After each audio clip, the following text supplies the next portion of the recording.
ধর্ষণে জড়িতদের প্রকাশ্যে ফাঁসি চাইলেন সার্জিস আলম। বিস্তারিত দেখুন অগ্রযাত্রা ডেস্ক রিপোর্টে।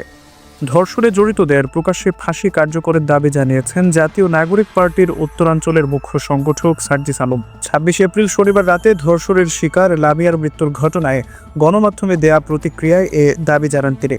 বৈষম্য বিরোধী ছাত্র জনতার আন্দোলনে শহীদের মেয়ে লামিয়াকে দেখতে হাসপাতালে এলে তিনি সাংবাদিকদের মুখোমুখি হন। ধর্ষণে জড়িতদের দৃশ্যমান ফাঁসি কার্যকর করতে হবে উল্লেখ করে সার্জিস আলম বলেন, ধর্ষকের উন্মুক্ত স্থানে ফাঁসি দিতে হবে, আর না হয় এই শাস্তির ভিডিও ফুটেজ মানুষের সামনে আনতে হবে। মানুষ বিবেক হারাতে হারাতে এমন জায়গায় পৌঁছেছে যে এরকম নৃশংস ঘটনা বারবার ঘটছে। তিনি বলেন, লামিয়ার মৃত্যুর ঘটনায় পুরো দেশের মানুষ মর্মাহত। নতুন বাংলাদেশের জন্য যে ভাই জীবন দিয়েছেন তার কন্যার সাথে এমন একটি নৃশংস ঘটনা ঘটে গেছে। পৃথিবীর কেউই এমন ঘটনা কখনো প্রত্যাশা করে না। সার্জিস আলম বলেন, কিছুদিন আগে ঠিক একইভাবে আমরা আছিয়া নামে আরেক বোনকে হারিয়েছিলাম। এরকম ঘটনায় জড়িত মানুষরূপী পশুদের দৃশ্যমান ফাঁসি কার্যকর করতে হবে। আমরা যখন হাসপাতালে লামিয়াকে দেখতে এলাম, তার মা আমাদের কাছে বারবার প্রশ্ন করছিল, তোমরা কি আমার লামিয়াকে ফিরিয়ে দিতে পারবে? এর কোনো উত্তর আমার কাছে নেই।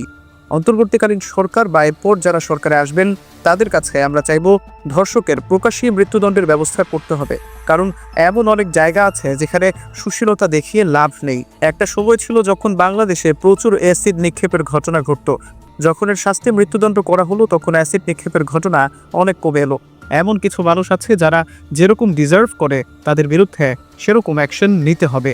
এনসিবির পক্ষ থেকে ঘটনার দ্রুত বিচার দাবি করে সার্জিস আলম আরও বলেন, আগে অন্তর্বর্তী সরকার আছিয়া ধর্ষণের ঘটনায় ৯০ দিনের মধ্যে বিচারের কথা বলেছিল। এটা যদি আরও দ্রুত করা যায় তাহলে আগামীতে আমাদের আর কোনো বোনকে আছিয়া বা লামিয়ার মতো এমন ঘটনার শিকার হতে হবে না। ধর্ষণ মামলায় আসামির জামিনের বিষয়ে প্রশ্ন করা হলে তিনি জানান, যারা এরকম অপকর্ম নৃশংসতার সাথে জড়িত সেই আসামির জামিন যেন কোনো বিচারক না দেন। যে আইনজীবী এরকম আসামির জামিনের জন্য আদালতে আসে, আমরা মনে করি তিনিও বিবেক ও প্রফেশনালিজম হারিয়ে ফেলেছেন। নরপশুদের কোনো সিম্প্যাথি না দেখানোর আহ্বান জানান সার্জিস।